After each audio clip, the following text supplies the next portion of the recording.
ప్రపంచ ఫుట్బాల్ దిగ్గజం మెస్సీ బృందంతో సీఎం రేవంత్ రెడ్డి టీం ఆడనున్నట్లు ఫ్రెండ్లీ ఎగ్జిబిషన్ మ్యాచ్ ఏర్పాట్లను ఉప ముఖ్యమంత్రి భట్టి విక్రమార్క, మంత్రి శ్రీధర్ బాబు పరిశీలించారు. ఉప్పల్ రాజీవ్ గాంధీ అంతర్జాతీయ క్రికెట్ స్టేడియంలో జరుగుతున్న ఏర్పాట్లను అడిగి తెలుసుకున్నారు.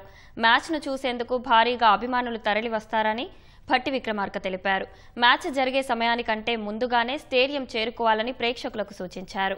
మెస్సీకి భారీ భద్రతను కల్పిస్తున్నట్లు భట్టి విక్రమార్క తెలిపారు. మెస్సీ అంటే ప్రపంచం అంతా ఊగిపోతూ ఉంటుంది, ఫుట్బాల్ ప్లేయర్స్, లవర్స్.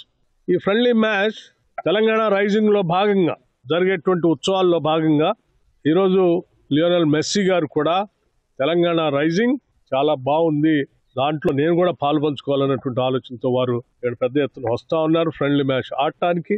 వారితో పాటు రాష్ట్ర ప్రభుత్వానికి సంబంధించినటువంటి మరొక టీం కూడా ముఖ్యమంత్రి రేవంత్ రెడ్డి గారితో పాటు మా రాష్ట్ర ప్రభుత్వం నుంచి ఒక టీం, మెస్సీ గారి తరఫు నుంచి ఒక టీము, 2 టీములు ఆ రోజు 13వ తారీఖు ఫ్రెండ్లీ మ్యాచ్ ఆడబోతా ఉన్నారు.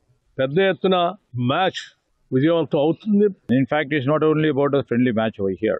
He is here for a social cause, and we have invited Chief Minister and Honorable Deputy Chief Minister has invited him to be part and parcel of our Telangana Rising 2047.